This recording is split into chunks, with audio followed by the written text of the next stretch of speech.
This is Joe Varner here, and I'm with my friend Aubrey Webb at Flex Gym as a part of our Healthy Habits series. So Aubrey, we've been talking about healthy habits because sometimes churches don't do a really good job of helping people talk about physical health. We spend a lot of time talking about spiritual health and how to grow spiritually, but we don't always equip people to establish healthy habits when it comes to our physical self. So I brought you in because we've gotten to know each other a little bit here at Flex Gym, and you've got a really great story. But first, I want you to tell us a little bit about yourself and how long you've been at Flex Gym. Okay. My name's Aubrey Webb, and I've been at Flex since the very beginning of 2015, very end of 2014, kind of end of 14 into 15. And I started training in 2011 after losing 100 pounds in 2010, which started my career. I'm married and I have a dog, proud dog mom. And I've just been training and coaching at Flex for the past 6 years. I'm part of the powerlifting team and the powerlifting coach here, and then I also train my own clients. Awesome. So how did you get started with Flex?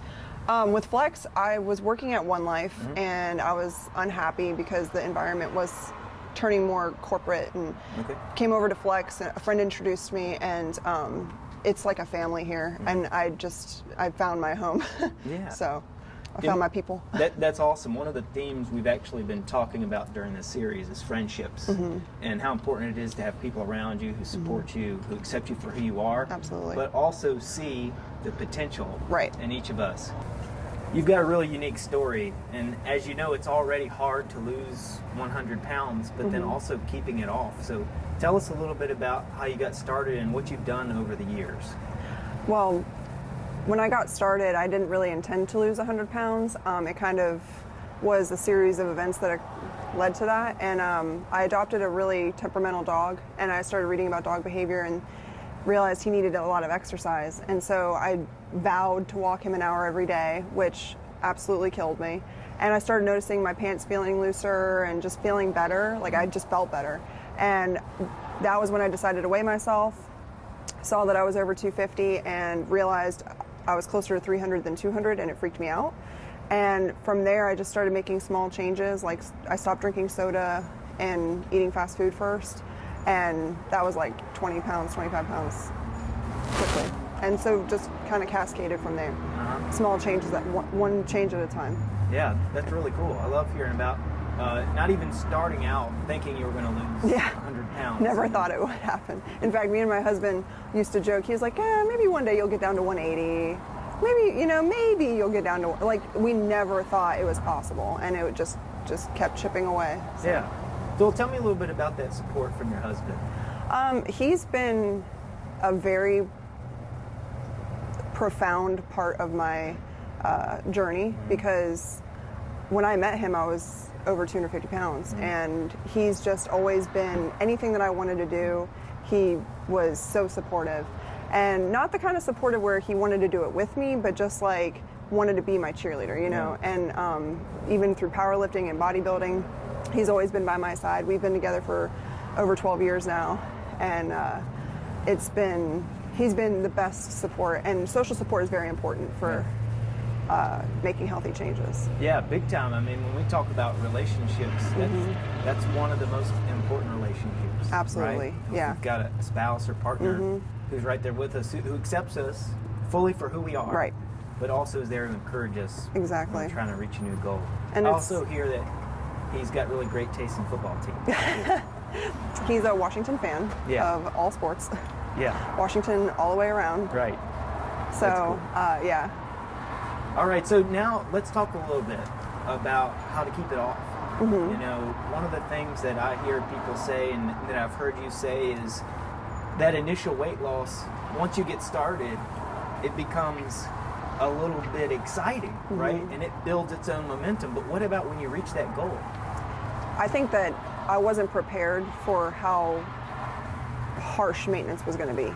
And maintenance is a very scary thing, because the fear of gaining it back, the loss of that motivation of seeing the weight change, and then like seeing your weight fluctuate in that maintenance range is scary, because you just don't know how to define whether you're still progressing, right? Because seeing the weight go down consecutively, week after week, or a couple weeks, is good feedback. Once you don't have that feedback, then what? And that was what I was faced with, was with that, then what? And so creating other goals, stepping away from the scale a little bit, not relying on it so much for my feedback, and creating other goals was what kept me going. So you've said that maintenance is one of the most daunting challenges after you've reached that initial phase where you feel like you're in that range where you're healthy and you're happy with your success. But over the years, you've learned what some of those challenges are. So how would you recommend people overcome the challenges to maintaining a healthy weight? I think that it really comes down to practicing habits consistently, because no matter how much weight you lose, you're still going to have bills, you're still going to have emergencies, kids are still going to need you. Like there's real life stuff that you have to deal with every single day. And we've had terrible tragedies in our family. We've had all kinds of challenges that normal married couples go through and normal people go through. And I think that one of the biggest things is just staying true to maintaining those healthy habits throughout all of those challenging times, at least somewhat. It's really hard. There's a reason why it's hard to keep off weight. And so I think that facing the challenges with a positive attitude and just doing what you can at any given moment. And sometimes what you can do is more, and sometimes it's less. And I think the pandemic taught all of us that. That's so true. Now that we've talked a little bit about your own story and some of your experience as a trainer, what's one piece of advice that you give people that need a little help taking that next step towards adopting healthier habits?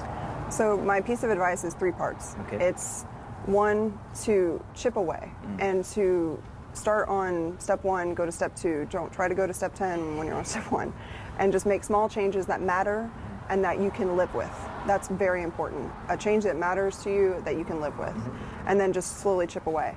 My second piece of advice would be to know your why, to understand why these changes matter to you, because if it doesn't matter, it's not going to stick. And then my last part of that advice is to trust the process, because we give up when we stop trusting that process, and we stop having faith in the fact that this stuff will work if we just keep at it. Thank you so much. I really appreciate your time and being vulnerable with us to tell us a little bit about your story. It can be uncomfortable for a lot of people to share that level of detail, but I'm confident that what you've shared with us today is going to help someone at home or around the world who may need a little bit of encouragement in taking that next step. So if they want to talk to you, what's a good way to get a hold of you? Best way to get a hold of me is either just to come up here at Flex and talk to me. I'm here a lot. Or to email me at strongNotSorry@gmail.com. All right. Thanks again for being with us. Thank you. And I look forward to seeing you again soon. Yep.